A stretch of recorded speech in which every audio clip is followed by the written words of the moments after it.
ઓધવ વિકાસ સમિતિ પ્રેરિત શ્રી રામેશ્વર ભજન મંડળ દ્વારા મોટી અવસ્થાથી નાના ટૂરનું આયોજન કરવામાં આવ્યું। આ પ્રવાસ દરમિયાન મોટી અવસ્થાના ભક્તોએ વિવિધ પવિત્ર સ્થળોની યાત્રા કરી। આ પ્રસંગે ભજન મંડળના કલાકારો દ્વારા ભક્તિ ગીતોની સુંદર રજૂઆત કરવામાં આવી।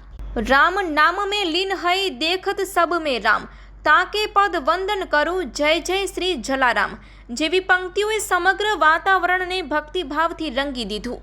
આ પવિત્ર કાર્યક્રમનું માતાના મઢ ગામે શાહભાઈ દ્વારા ભવ્ય સ્વાગત કરવામાં આવ્યું।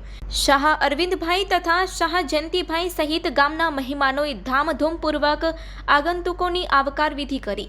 યાત્રાળુઓને માતા આશાપુરાના દર્શન કરાવવા પણ ખાસ આયોજન કરવામાં આવ્યું હતું।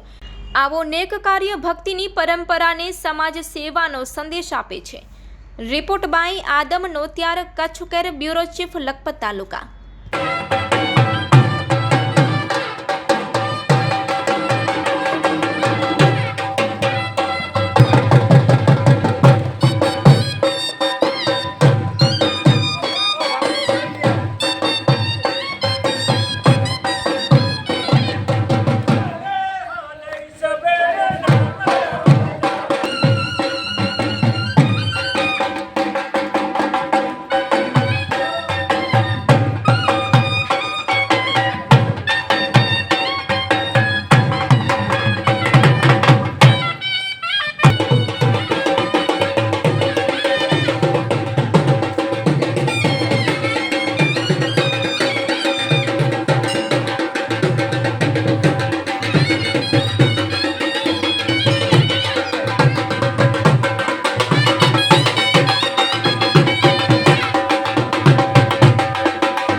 ભુજ ઓવીએસ આપણે ભજન મંડળ છે, રામેશ્વર ભજન મંડળ છે, છેલ્લા 4-5 વર્ષથી સક્રિય છે।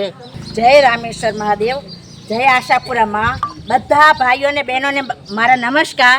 હું આ યાત્રા લઈને આવી છું। બધા ભાઈઓને સાથે અમે બધા ભાઈઓને બહેનો બહુ આનંદથી આવ્યા છીએ। આવા અનેક ગ્રુપમાં અમારો પ્રોગ્રામ થતો હોય છે અને બહુ સારો એવો સપોર્ટ હોય છે। બધા બહેનો બહુ હોંશી છે, બહુ જ ઉંમરવાળા છે, છતાં કોઈને પણ કંઈ તકલીફ થતી નથી અને બહુ સરસ આયોજન કરે છે અમારા ભાઈઓ। અને કાયમને માટે આવીને આવી રીતની યાત્રાઓ કરતા હોઈએ છીએ અને ખૂબ એન્જોયથી આખો દિવસ પસાર કરીએ છીએ। આજે અમે અહીં નીકળ્યા છીએ, અહીંયા માતાના મઠ ગુનેરી જવાના છીએ, રામાપીર જવાના છીએ અને ત્યાંથી પછી દર્શન કરી રાત્રે ભોજન કરી સત્સંગ કરી અને પછી રાત્રે રિટર્ન થવાના છીએ। હું નવીનચંદ્ર રૂપારેલ, આપણે ભુજમાં ઓધોપાક 3માં અમે રહીએ છીએ અને ઓધોપાક 3માં શ્રી રામેશ્વર મહાદેવના મંદિર છે છેલ્લા 10 વર્ષથી। છેલ્લા 10 વર્ષથી રોજ 1 કલાક 7:30 આરતી પૂરી થઈ જાય પછી 9 વાગ્યા સુધી 1.5 કલાક સુધી અમે સત્સંગ મંડળ ચલાવીએ છીએ। છેલ્લા 10 વર્ષથી અખંડ ચાલુ છે અને આ સત્સંગ મંડળમાં બધા કાર્યકર ભાઈઓ, બધા વડીલો ત્યાં અમે દરરોજ ભેગા થઈએ છીએ। આવી નાની યાત્રાઓનું ટૂર ગોઠવીએ છીએ। આ જે વડીલો છે, વૃદ્ધો છે, બિચારા એકલા આવી ન શકે એના માટે સ્પેશિયલ ગાદીથી છે આ યમુનાનંદભાઈ અને બીજા અમે બધા દાતાઓ થઈ અને આ બધા આયોજન અમે ગોઠવી રહ્યા છીએ।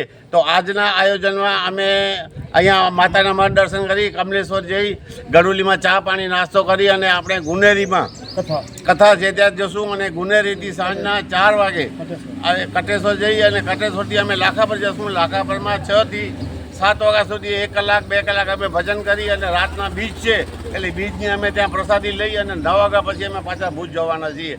આ અમારો પ્રોગ્રામ છે। વડીલો છે બધા આનંદથી રહે છે, આનંદથી રહે, સુખમય રહે, એ જ અમારી ગણતરી છે કે વડીલો સદાય આનંદમાં રહે। આવી રીતે તો અમને બધાને મજા આવી જાય।